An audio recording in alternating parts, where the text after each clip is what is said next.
100 days out from the World Cup, and it's going to come like that, and I can't wait. We have what I think is going to be an incredible summer in store for us, both on and off the field. I think it's going to be a wonderful celebration of the game, of the countries. There is stuff that we can predict. There's a lot of stuff that we can't predict. This party is coming, so you better be ready, and we will be ready from a State of the Union perspective.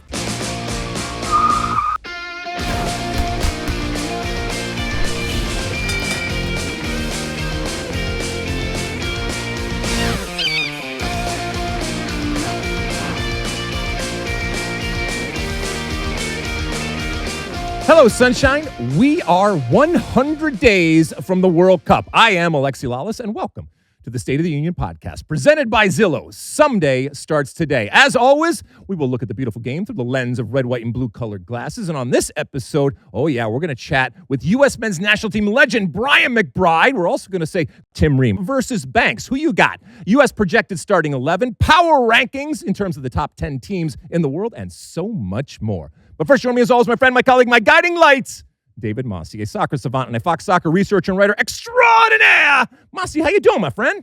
I'm doing well. It's good to have you back on this State of the Union. Our thanks again to Stu Holden for filling in last week. Wonderful, wonderful time out there in D.C. Thank you to Stu. As always, you guys did a wonderful job. You were my entertainment coming back on the plane, so it was really interesting to hear you guys, what you were talking about. I had a wonderful time out in D.C.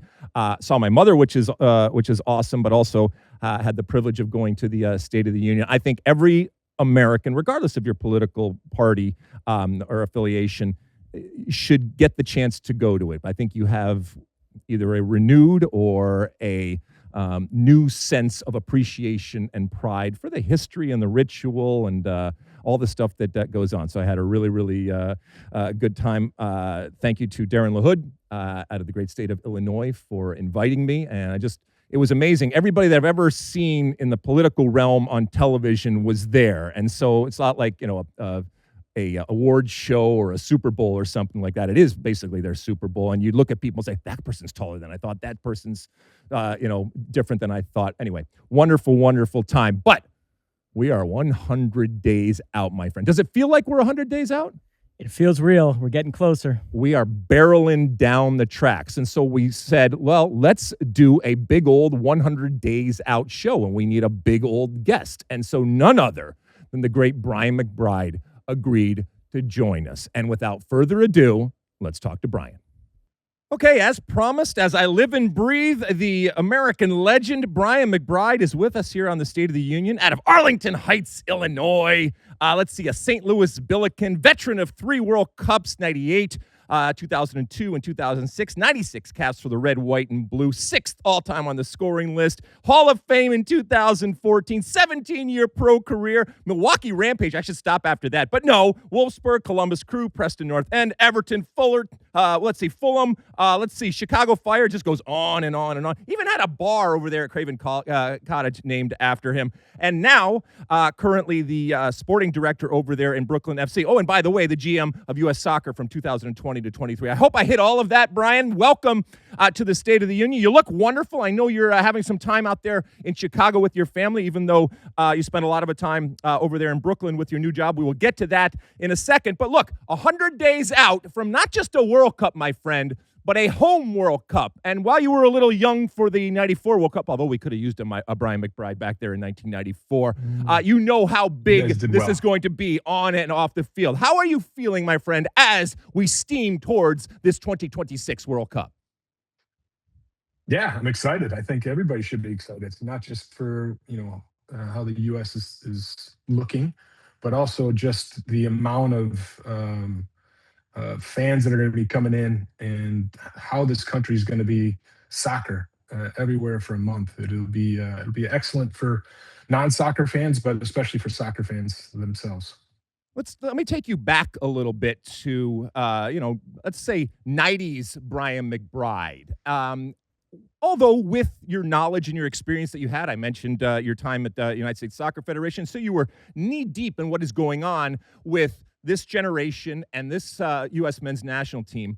What do you think, if I had asked that young Brian McBride what he envisioned in terms of the summer of 2026 and the return of the Men's World Cup to the United States, on and off the field? Well, first of all, I would have never known that the infrastructure is going to be what it is. You know, what MLS has done, what some of the USL teams have been able to do, and just the build out of training facilities. You see the amount of money being spent by ownerships and the time.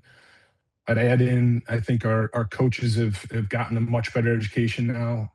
Players know what a professional environment is, and all those things. And Lex, you know this, when MLS first started right after the World Cup, you didn't have any of that. And certainly you'd hope to have something similar to this, but I think it is impressive, soccer's growth, not just the numbers and the popularity and fans, but really the infrastructure that is here in the United States. You're I think the perfect person for me to ask this, because there is there's an element of ruthlessness, discipline, and ruggedness that is historic in terms of Brian McBride. Now, you have seen this new generation, and we don't want to grumpy old man it by any stretch of the imagination, but when it comes to the mentality of the American player here in 2026, whether they're going to be involved this summer or not, have we thrown the baby out with the bathwater, or do you just see that not only do they have that, for lack of a better word, classic American mentality that even we saw over this last week when it comes to the hockey team, but they've just added the talent and all of the things that you talked about in terms of the pathways and the opportunities and experience? I don't think we threw the baby out with the bathwater. I do think there's still grit in there, Lex. There might be less just because I think there's more talent in the youth ranks. So for coaches and teams to pull players in, they see that talent rather than the development of grit and then talent. So I think it's there. You see it with players like Weston. I mean, we used to say, I hope someone kicks, Ernie and I would sit next to each other and say, I hope someone kicks Weston in the first 5 minutes. Because when you get Weston fired up, he's one tough dude. So, and there are aspects of that, but I think there's less of it, probably because the development of the youth soccer player has been more focused on the technical rather than the technical and like who can physically dominate as you go through, not just in size and strength, but in tackles and knowing when you can get away with a hard tackle and when you sort of have to hold back. As we know, if it bleeds, it leads, right? And there's nothing that I think attracts people more and inspires people more than athletes bleeding. Now, you are notorious, not for bleeding, but there's iconic moments of you bleeding. And going back to your mentality, so take away this generation, but your mentality, do you think that was something innate? Was it something that was instilled at you at an early age? Was it something that was developed over time? How did you become this player that was able to marry the talent and the skill that you had with, like I said, the physical ruggedness and the grit, as you said, when it came to how you played? I think a lot of it came from other sports. As a kid, I played pretty much every sport you possibly could. I had an older brother also, so his friends would beat up on me, and there was no way of shying away. If I wanted to be a part of those things and play hockey and do things that are physically required of me, if I didn't bear through some of the hard parts, I wouldn't have made it to where I made it to. And then as you go along, and this, Lex, probably better than I do, there are times when you can actually change the situation and the narrative because you are more physical than your opponent. Mm-hmm. And that is an added little thing. And as you get going and the experience of things, you learn how to deal with a player trying to take you out of your run of what you're trying to do on the field. because when you're younger, a player gets into you hard. A lot of times people just shy away, like, I don't want the ball. And that's something I think is, to answer your question, I think is both nurtured, but it's also, you have to be able to have something inside you telling yourself, like, this is not, we're not going to let this happen. And then you can be physical back to them again in a proper manner. Look, we have high hopes for this summer and what this team is going to do. You had, highs and lows when it comes to the U.S. men's national team. Obviously, 1998, I was a part of that, an incredible low. Yeah. But then you and Bruce Arena and company came back with the ultimate high, a handball away from possibly going to a semifinal, incredibly successful, and you were integral in terms of that 2002 team. What do you think made that 2002 team tick? And where was that magic? What do you think it was something that was found in the moment or something that was developed and manifested ultimately in that summer? Yeah, Lex, I think that was developed, and it's something Bruce did from the very beginning when he first came in. The message was immediately, we are not going to play for ties. And in the past with national teams, and I'm sure you remember those times when we'd set up our team to, hey, we're going to just try and draw this match. And that changed. So Bruce first came in and said, we are going to compete to win every single match. And that brought us sort of like, okay, this is the mentality we want to have.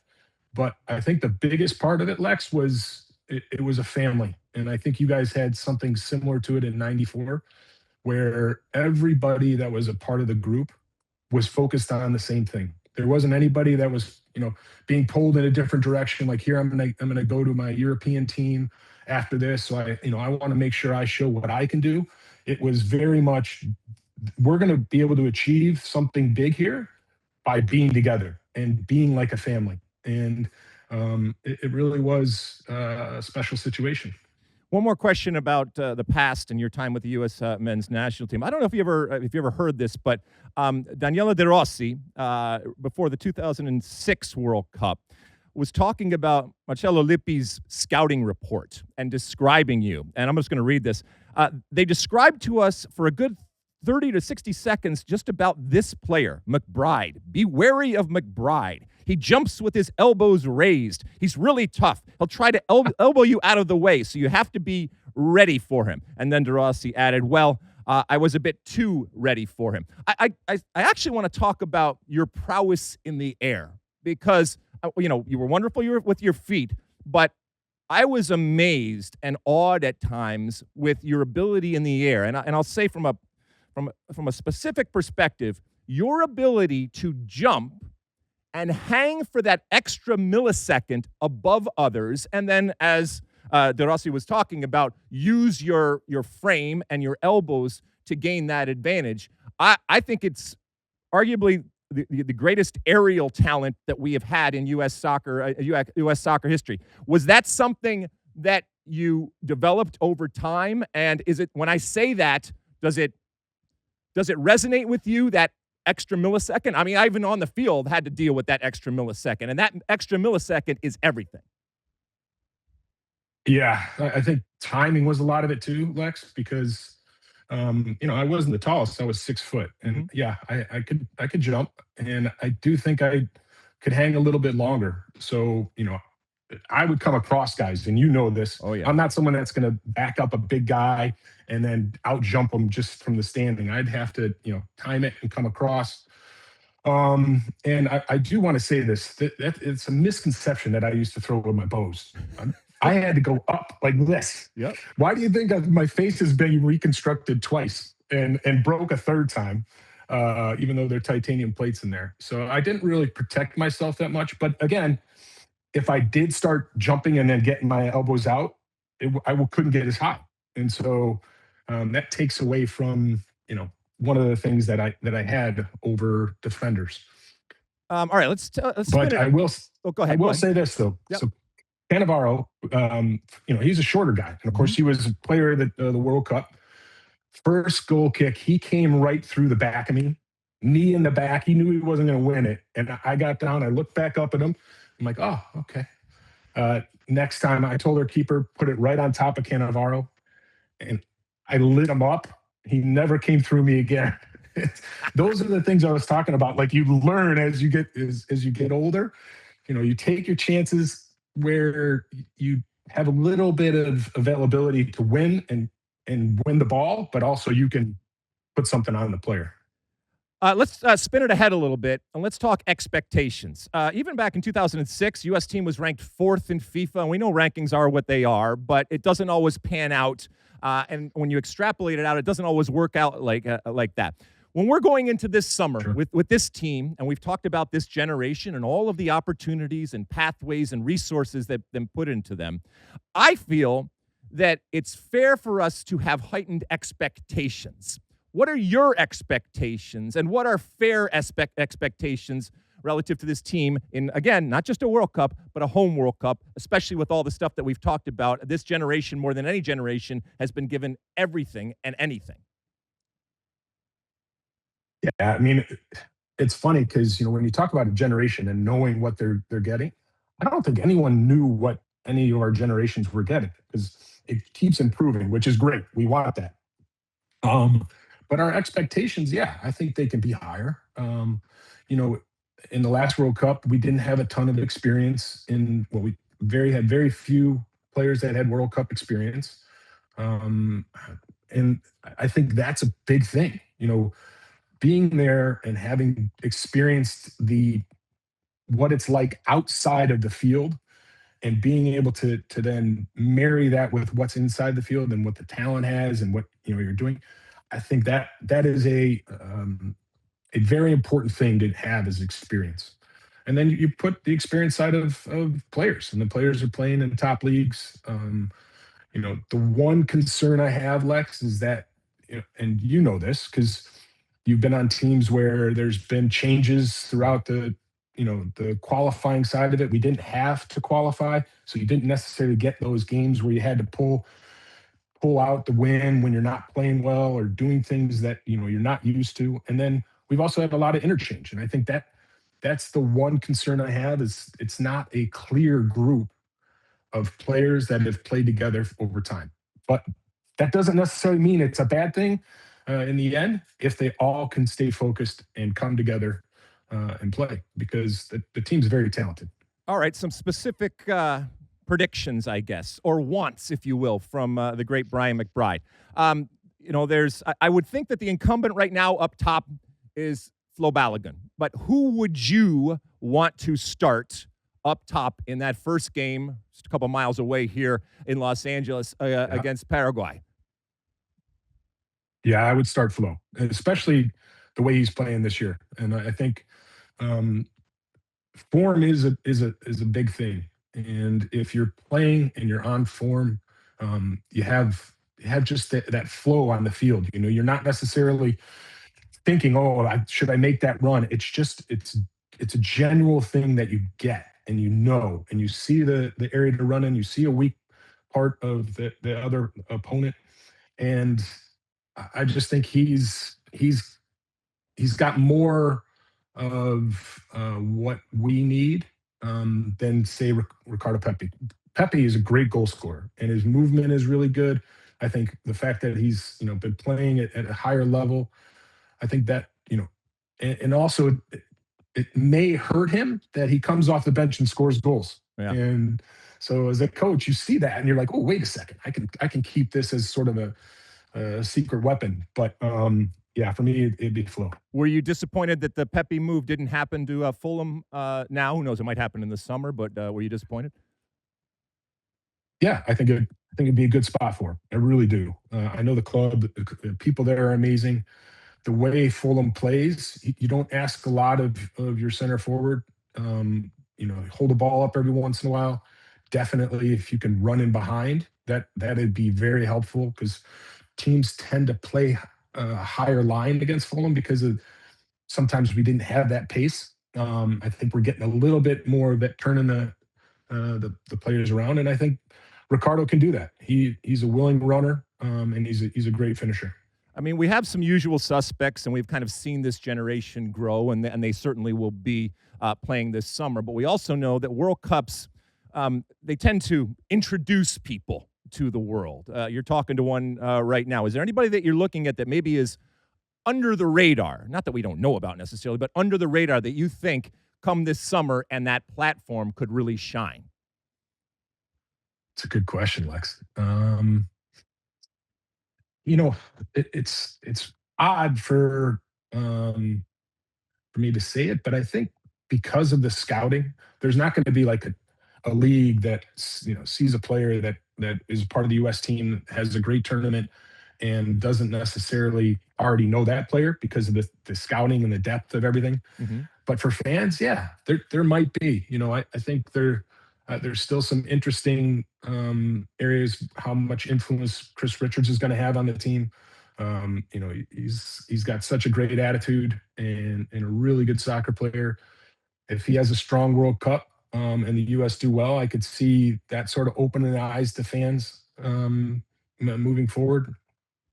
And the fun thing about the U.S. team is there always seems to be one player that just pops out of nowhere, like you say. So I hope that happens. I don't really, since I know most of the players or have seen most of the players, I don't think there's a lot of unknowns besides maybe Richards on this level and knowing where he's been playing. Yeah, I mean, but we know it's one thing to know them from the clubs. It's another thing to actually do it in a World Cup. And you mentioned Richards, obviously Sebastian Berhalter, these Roldan types, Noahkai Banks. A lot of people are talking about. So I absolutely understand your point. All right, listen. This is the most important thing. What do you think that this U.S. team is going to do this summer? Where are they going to finish in their group first? Yeah, they should win their group. Attaboy. All right. And now we're back in the round of 32. Or no, now we're back. We're in this new round of 32, in which point, right, if you finish first, you're going to play a team that I think you're better than. So did they go through in the round of 32? Yeah, I would hope they go through in the round of 32. The one thing that always opens my eyes about, Lex, is when they add more teams, this then allows maybe one of the stronger teams that starts poorly or has a couple injuries, and then they come into the knockout stage and they're back healthy and so on and so forth. So it should be interesting to see if anything like that happens, because that could really throw a wrench in a lot of people's brackets. But yes, they should win the round of 32. All right, and then you're back to the round of 16. So where are they ultimately finishing up for Brian McBride? I think putting the quarterfinals, it's not out of possibility. I'd love to see him make a semifinal and then have this country get completely behind a group of players. And what that feeling is like, Lex. Yep. It's you just have that another level of confidence, another level of energy, and so I hope they get to there. All right. You are the sporting director over at Brooklyn FC over there in the USL. First question, we're going to finish it up here talking about this because I find it really interesting. Sure. That you decided to do this. So what made you decide to do this, and what are some of the challenges both on and off the field that you're facing right now? Yeah, great question. The reason I did it is sort of the exact same reason I went in to be the GM at US Soccer. Is I want to be able to build something. I want to be able to really have my hands around something where decisions being made are made for the good of the organization. And the ownership gave me that very clear message that I'd have the ability to do that, not only with the men's but eventually with the women's.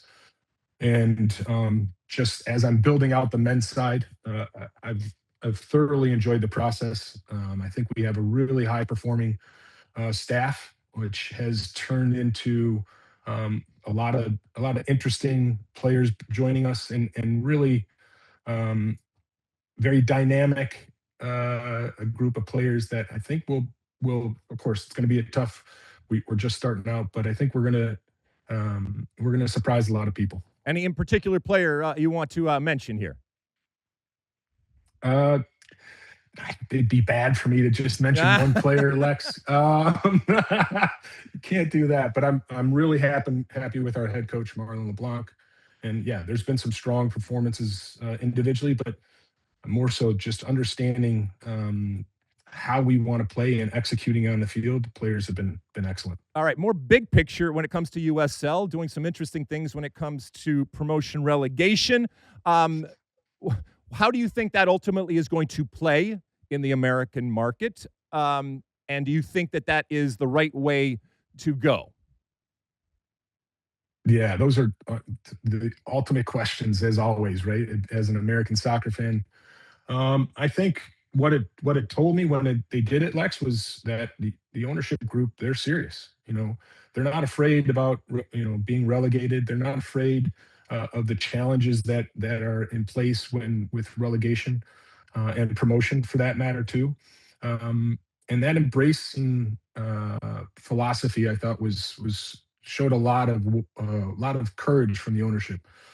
I'll say, when you have promotion relegation, every game matters. And at when you don't have it, it doesn't mean it doesn't matter, but it's not as painful when you lose, and it's not as joyful when you win. And believe me, I loved winning in MLS and in those sorts of places that we're talking about, places with no promotion and relegation.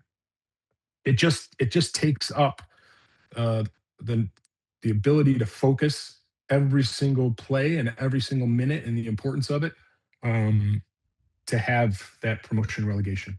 Last thing before we go, So, where can people find this Brooklyn team? How long has it been in existence? Where do they play? Just a quick 101 tutorial for people out there. Sure. The women's team is in the Gainbridge Super League. They play, this is in their second year.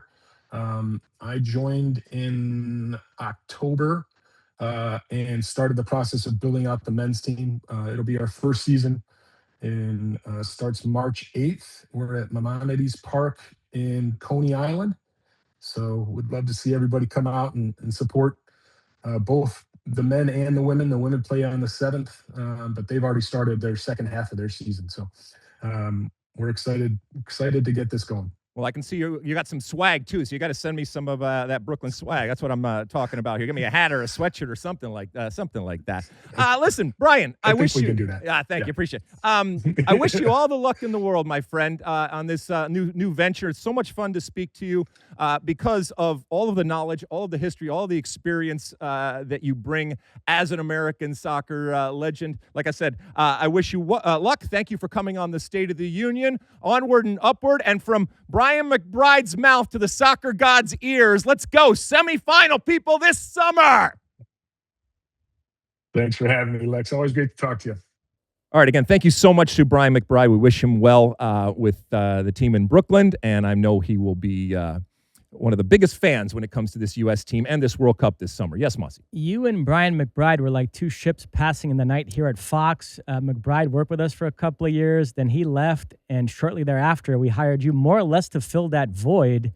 And I loved Brian McBride, one of the nicest people I've ever met. It was great that you got a chance to talk to him. And I got the chance to play with him very early in his career, and as I mentioned when we were talking, we started in '98, which obviously was a low point from a U.S. Men's National Team World Cup perspective, but he just went on to wonderful things, including 2002, and just always a pleasure to talk with all of his experience, both on and off the field. All right, let's take a quick break, and when we come back, oh, yeah, we got all sorts of stuff, including my U.S. Men's National Team starting 11. Don't go anywhere.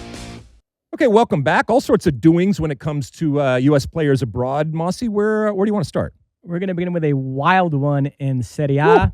Roma led Juventus 3-1 late in the second half. Wesley, Ndika, and Mallon had scored for them. Conceição had scored for Juve. Then Boga made it 3-2. And in stoppage time, Weston McKennie heads it down for Gatti to equalize. 3-3 the final. Another assist for Weston McKennie. Yep. I mean, this has got to be, I think, his best year as a pro from a club perspective. And again, we just all are crossing our fingers that this continues on into the summer. We hear tell now that he has signed a new contract as we are coming on air here. So congratulations to him and his agent. And I can't remember who it was on the old X machine. And when I got up this morning, was joking about the fact that he just constantly has to prove himself.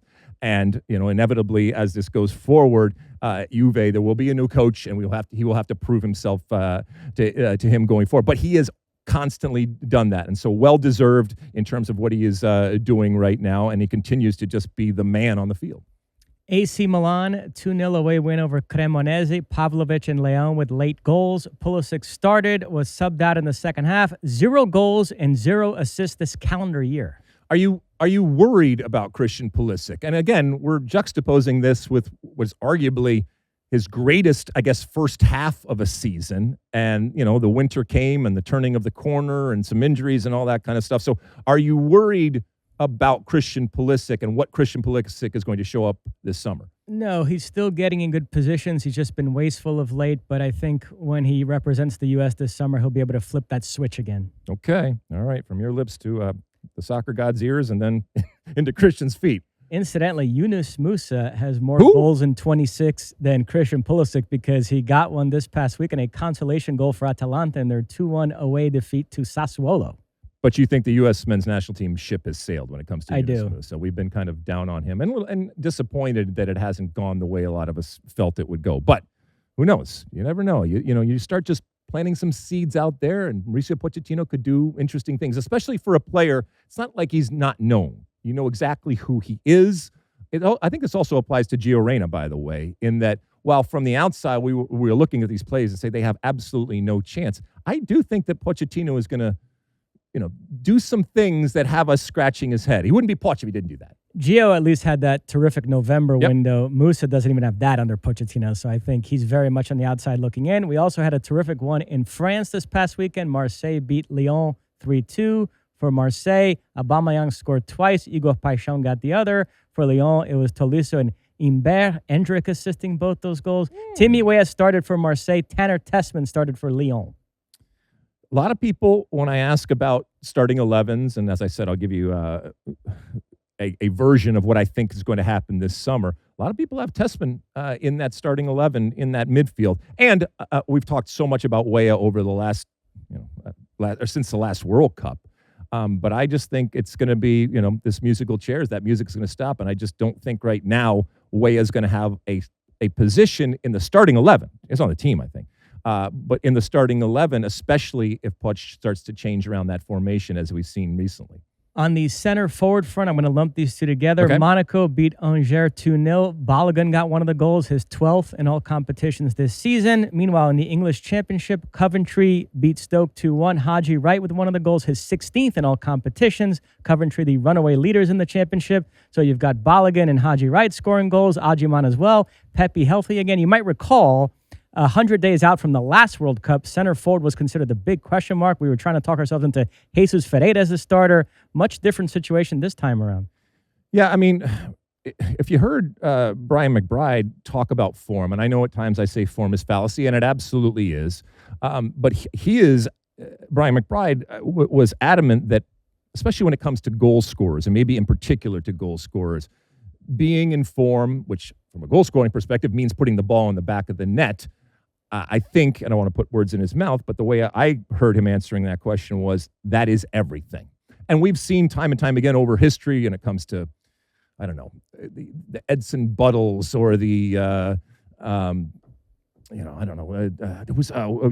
Hercules Gomez's, these types of last-minute types of play. Robbie, what's his name, that came on at the end. So you might look at somebody a goal scorer, completely differently when I'm talking about Poch in that moment when you have to decide, and you might say, you know what, I'm gonna go with the hot hand. The good thing is these are champagne problems in that there are a bunch of hot hands here, Mosse.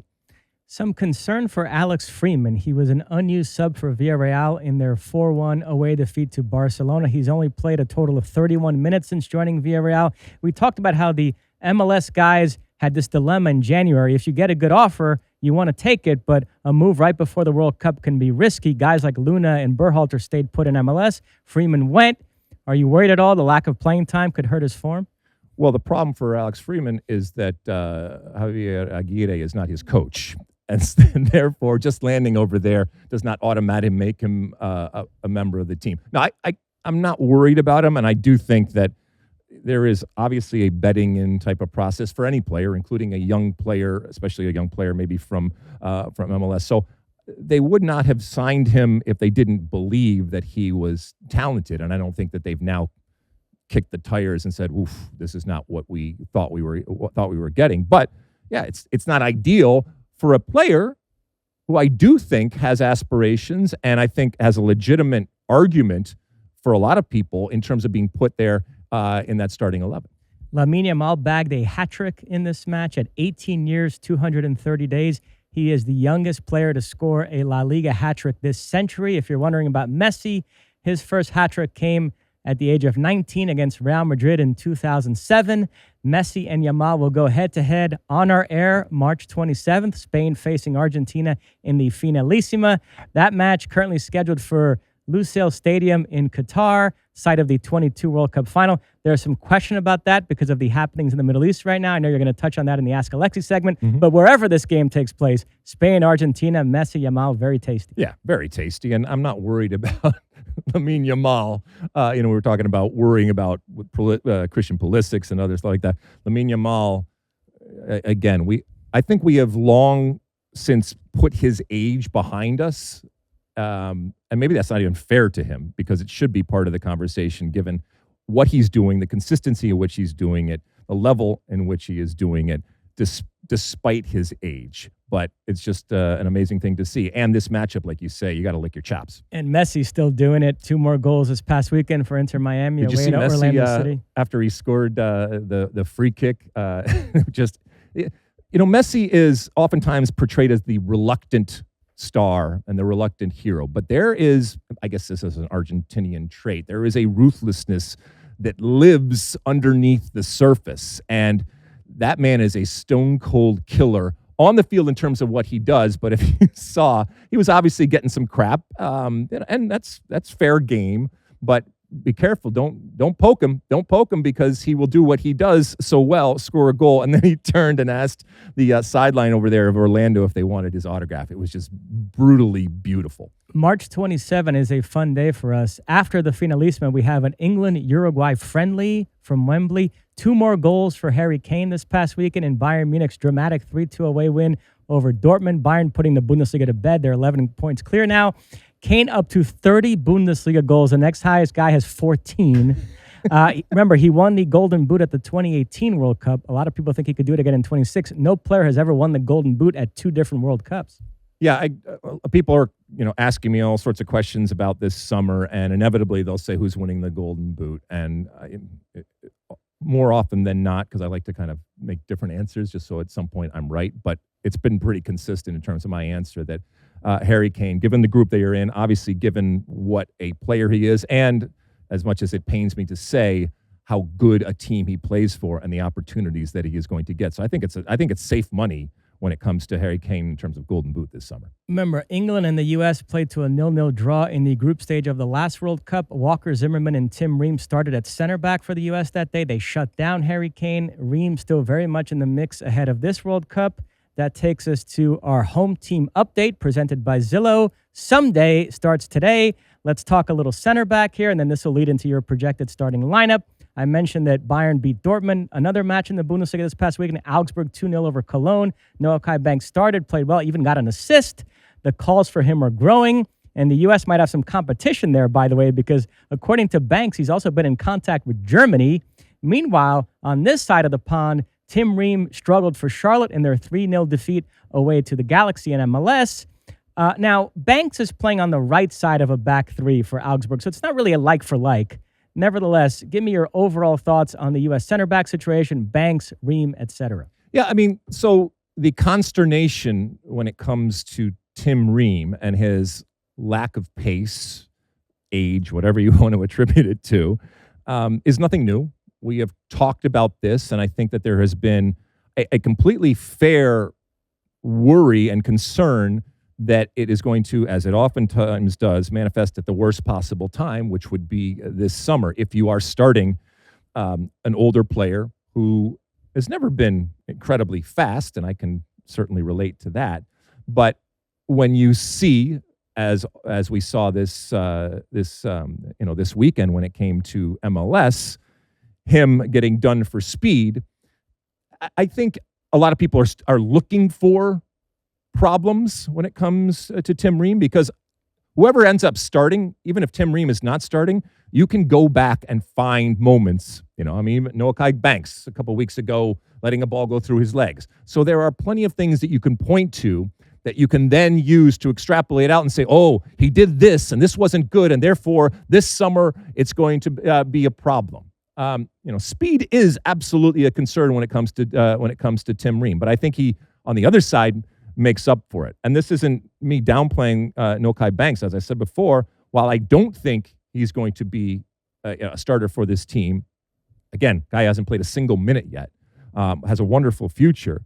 If he's there and he's starting, I'm comfortable with that. There is a risk involved given his youth and given his inexperience with the national team. I'm much more interested right now in terms of the big picture of what his thought process is relative to Germany and the U.S. And we've talked about this before when it comes to the dual nationals, Mosse.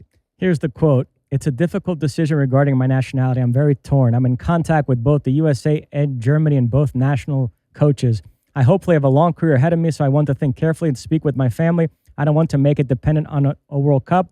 I'm just happy to be in this position to be able to make this decision. We'll see what happens. Yeah, I think that's a completely fair and very mature way of approaching it. I've said before, you cannot be a mercenary. I know I'm not naive. He, as many dual nationals or tri-nationals or whatever, do, they're weighing and balancing the pros and cons of both sides. But again, ultimately, you have to feel something that goes beyond the kicking of the ball, beyond the score. You have to feel something in that moment when you put your hand over your heart, that song plays, and there is no place else that you want to be and no other team that you want to play for more. And, that's a personal type of decision. And maybe in this moment, as difficult as it is with the potential of not just a World Cup, but a home World Cup in the offing, to say, you know what, I'm going to play the long game. And maybe I'm not going to do this right now and be under that pressure for the summer. But from a practical perspective, I know a lot of people, including my friend Stu Holden, they want this player because they think it makes us better and more competitive. We'll see ultimately what his decision is. Either way, to be quite honest, I'm good. I don't get bent out of shape when we, quote unquote, lose a player. You do what you can. You make your best offer, whatever that means. And again, that offer oftentimes for me is much more about why you will feel good 20, 30 years from now about playing for this country. And by the way, we also have Germany-Ghana, March 30th, a friendly in Stuttgart. You'll be covering that one as well. So, yeah, we're going to be incredibly busy during this March window. Listen, this is subject to change, but we're sitting here 100 days out, and I'm told that you have put together a lineup that if the World Cup were to start tomorrow, this is what you think the U.S. should roll out. Well, this is what I think the U.S. will roll out when it comes to Pochettino. And again, trying to get into Pochettino's head is dangerous. As I've said before, when he first started and for much of his first months, I did not see a method to the madness. Now I have started to see more of a method, and I'm much more, I think, appreciative and optimistic and bullish about this team under Mauricio Pochettino. I think there are a couple of places where there absolutely are going to be questions. All right, so this is what I think it's going to be when it comes to the U.S. starting 11 this summer. As we sit here today, again, 100 days out. All right, keeper, Matt Freese. Whether that's good or bad, you can tell us. Am I enamored with Matt Freese? Do I think he's the best goalkeeper in U.S. history? Absolutely not. Not even close, especially given our incredible history of quality goalkeepers. Is he world-class?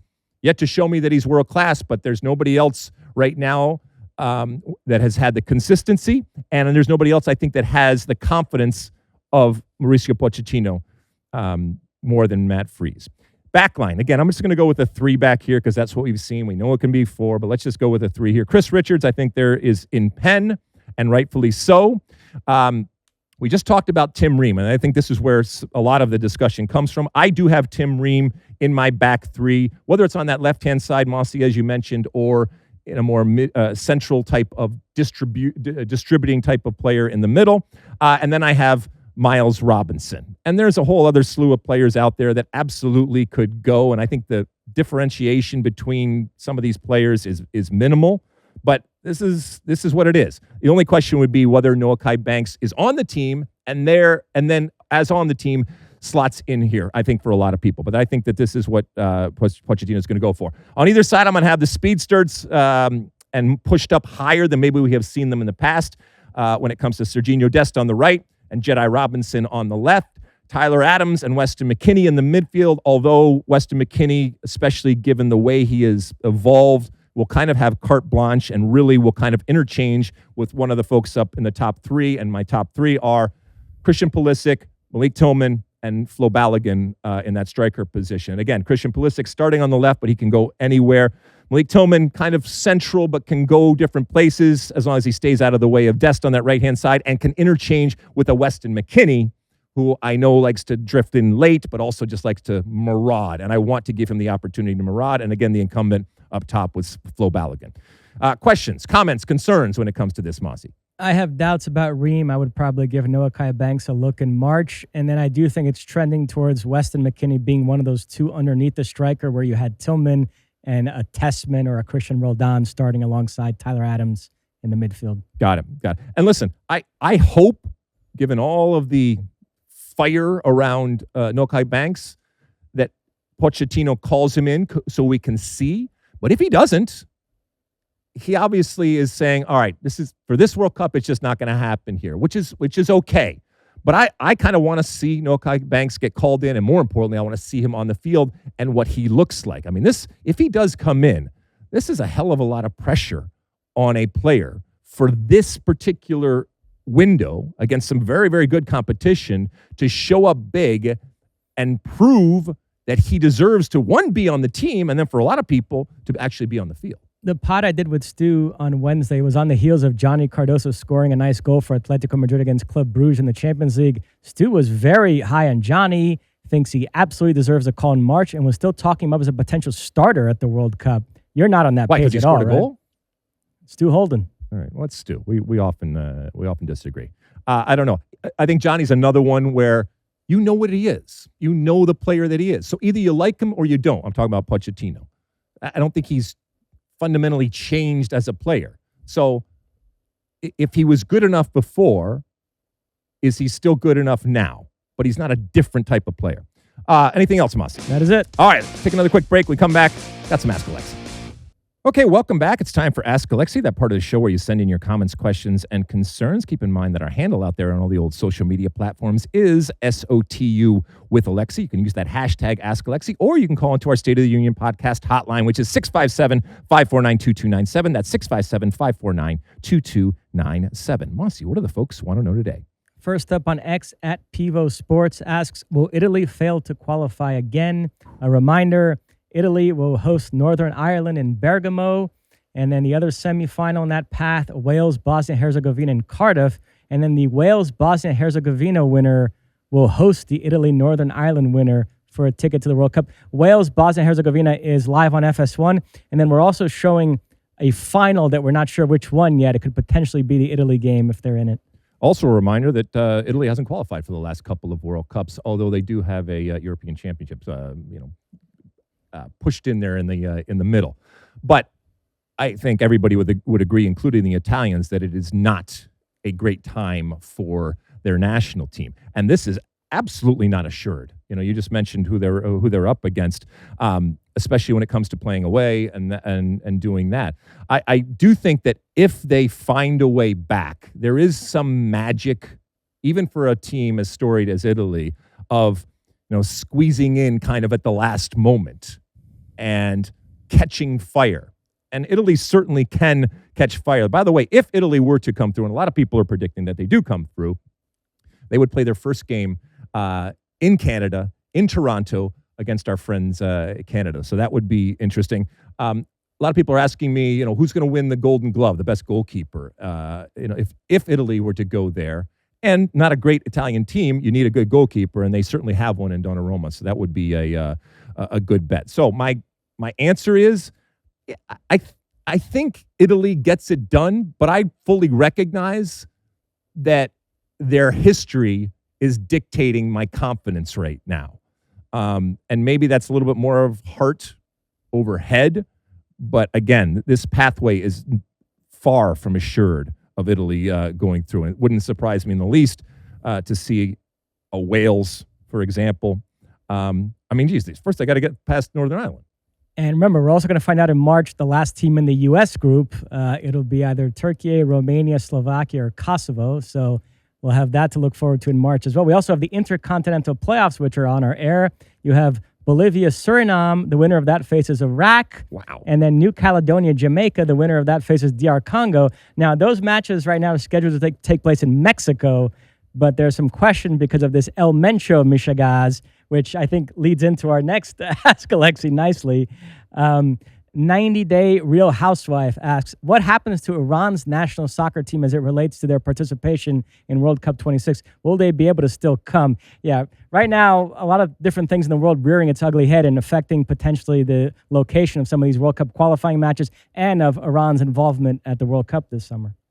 All right, so, I mean, we live in incredibly interesting times right now. And as I've said before, inherent in international sports, and certainly when it comes to international soccer and the World Cup, is that it is political, whether you like it or not. Yes, we would all love it to be a complete escape, but it's never going to be that. It's always going to reflect what is going on around the world. And certainly when it comes to a team like Iran, you look back in the history of the United States, and you don't have to look too far back in terms of the last World Cup and the U.S. playing against Iran. We have a history. You look back in 1998 with the team that I was on playing against Iran. And all of the history and plenty of it, hostility between the two countries, it comes to bear. Ultimately, the whistle blows and you play a soccer game, but there's all of these other things that are going on around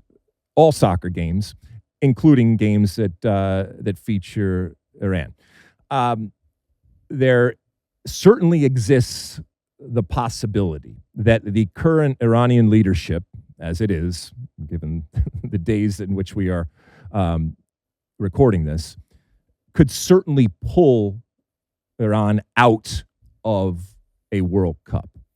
But personally, I am incredibly hopeful that Iran participates this summer in the World Cup and that the team is embraced and supported and even championed at times as a representation of what I think a lot of people hope is a new beginning, a positive change, and a brighter future for the country and its people. But again, it remains to be seen right now. This is all fluid.